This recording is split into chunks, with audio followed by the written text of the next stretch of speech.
Hello দর্শক, আসসালামু আলাইকুম। আশা করি সবাই অনেক বেশি ভালো আছেন। আজকে বাঙালিদের জন্য বড় রুই মাছ, বড় যে কোনো মাছ কীভাবে কাটাকাটি করবেন সেই প্রসেসটা দেখিয়ে দিব। দেশ এবং দেশের বাইরে থেকে যারা আমার ভিডিও ব্লগ দেখেন সবাইকে অসংখ্য ধন্যবাদ জানিয়ে আজকের ভিডিওটা শুরু করতে যাচ্ছি। একটা লাইক দিয়ে দিবেন। যে কোনো বড় মাছ বাজার থেকে আনুক না কেন ইজিভাবে কাটতে পারবেন এই ভিডিওটা ফলো করি। এখন বর্তমানে আপুরা এবং ভাবিরা মাছ কাটতে পারে না, ভাইয়ারা বাজার থেকে মাছ কেটে এনে দেয়। বাজার থেকে মাছ কেটে আনার পরে দেখা যায় ধুইতে গেলে মাছ ভেঙে যায়, আর ভাজতে গেলে মুড়িগণ্ঠ হয়ে যায়, আর মেহমানের সামনে দিলে লজ্জা লাগে। তো আমরা ঘরেই মাছ কাটবো সুন্দর করে, আমাদের মনের মতো করে মাছ কাটিং করব। তো কীভাবে করব চলুন দেখে নিই। খুব ইজিভাবে মাছ কাটিং পদ্ধতিটা শিখে নিই। তো স্ক্রিনে দেখতে পারতেছেন আমি কীভাবে মাছ আঁশটাগুলো ফালাচ্ছি। এখন আবার বাজারে পাওয়া যায় মাছের আঁশটা ছাড়ানোর একটা যন্ত্র পাওয়া যায়, তো আপনারা সেটাও কিনে নিতে পারেন। আমার অতটা দরকার নেই, আমি ঘরে যেভাবে কাটি, আমার মা চাচিরা যেভাবে মাছ কাটতো আমি সেভাবেই মাছ কাটা শিখছি, আমি ওইভাবেই করি। তো কেচি দিয়ে মাছের কাঁচাগুলো ফেলে দিতে হচ্ছে চারপাশের, তো কেটে ফেলে দিবেন। যেহেতু মাছটা অনেক বড় আর আলগানো একটা ব্যাপার স্যাপার আছে, হয়তো স্কিনে ছোটো দেখা যাচ্ছে, আসলে মাছটা অনেক বড় ছিল। তারপরে আঁশটা ছাড়ানোর পর একটু ভালো করে ধুয়ে পরিষ্কার করে নিয়েছি। এখন মাথাটা কাটবো।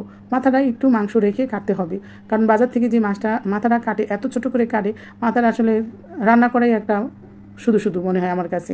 তো মাছের মাথার অংশ কিছুটা রেখে মাথাটা কাটবো, যাতে যেই মাথাটা খায় যাতে একটু মাংস পায়। তো যাই হোক, কথা না বাড়িয়ে চলুন আমরা এখন মাছ কাটিং কীভাবে করি সে পদ্ধতিটা দেখিয়ে দিচ্ছি।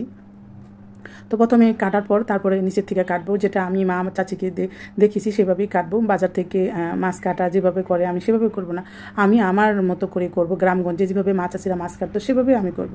পেটিটাকে প্রথম বের করে নিলাম, নেওয়ার পরে এখন লেজের অংশ থেকে কেটে নিব, 2 ভাগ করে দেবো, কারণ মাছটা অনেক বড় আর মাছ এভাবে কাটে।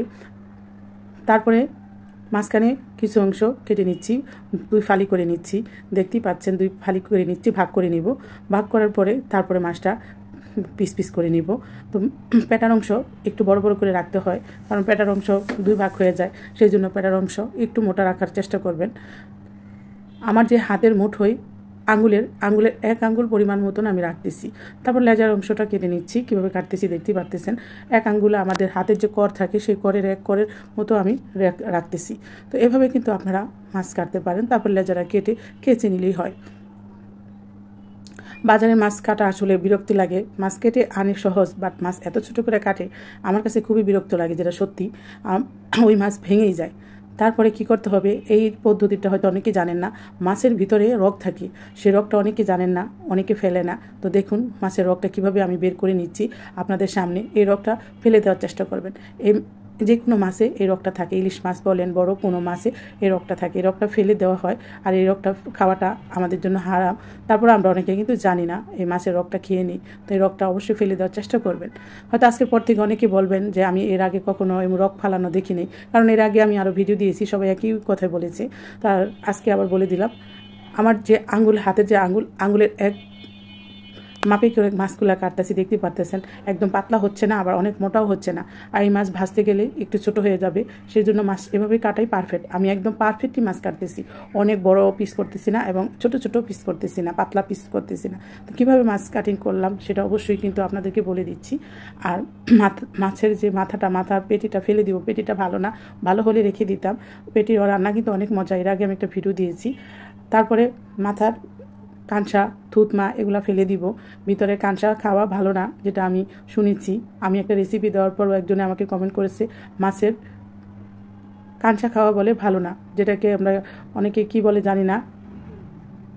তো যাই হোক, হ্যাঁ, হালকা কাঁচাগুলো ফেলে দিব, আর ভিতরের যা আবরণ মাছের সব কিছু ফেলে দিব।